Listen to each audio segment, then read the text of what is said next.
এক প্রিয় বোনের হৃদয় বিদারক কান্না। আমার 4টি বোন আছে এবং আমি তাদের মধ্যে সবচেয়ে বেশি সম্পদশালী। যে কোনো কারণেই হোক, আমি বুঝতে পারি না কেন আমার আত্মীয় স্বজনরা সচরাচর অন্য বোনদের বাড়িতে বেড়াতে যায়। কোনো উপলক্ষ ছাড়া তারা খুব কমই আমার বাড়িতে বেড়াতে আসে, যেখানে অন্য বোনদের বাড়িতে প্রায় নিয়মিত যাই। আমার ঘরে বেড়াতে আসার ব্যাপারে তারা খুবই অমনোযোগী। অধিকন্তু তারা আমার সাথে সম্পর্কও ছিন্ন করে ফেলে অনেক দিনের জন্য, যার ফলে অনেক দিন তাদের খুব কম সংখ্যক জনকেই আমি দেখতে পাই। এটা এমন যেন তাদের হৃদয় অভিধানে আমার নামটি পর্যন্ত নেই। কিছু আমাকে দেখতে আসে অলস ও কুঁড়ে অবস্থায়। তাদের ক্ষমার আবেদন কখনোই গ্রহণযোগ্য নয়। আমার কি করা উচিত?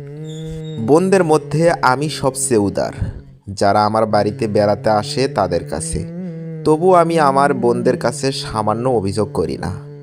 এই অল্প উপস্থিতির জন্য তারা সকলেই জানেন আমি সবচেয়ে বেশি প্রতিদান দেই। অনেকেই আমার আত্মীয় স্বজনদের আমার বাড়িতে বেড়াতে আসার জন্য উপদেশ দেয়, কারণ আমার কাছে আছে ভালো জিনিসের প্রাচুর্য, যা আমি আমার বাড়িতে বেড়াতে আসা আত্মীয়দের দুহাত ভরে দেই।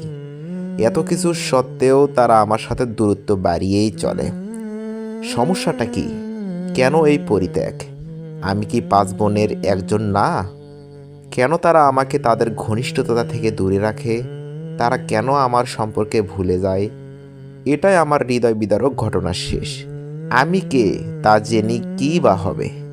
আমাকে 2টি নামে ডাকা হয়, যার প্রত্যেকটি 3টি করে বর্ণ দ্বারা গঠিত। যদি আরবিতে বানান করা হয়, আমি আর কেউই না, আমি হচ্ছি সম্পদশালী ও অবহেলিত ফজরের সালাত।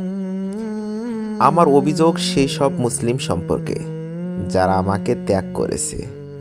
আমার জন্য 4 বোন হচ্ছে বাকি 4 ওয়াক্ত সালাত, এবং আমার আত্মীয় হচ্ছে মুসলমানরা, যারা আমার মাধ্যমে আল্লাহর নৈকট্য লাভ করে। নিশ্চয়ই সালাত মুসলমানদের উপর ফরজ নির্দিষ্ট সময়ের মধ্যে।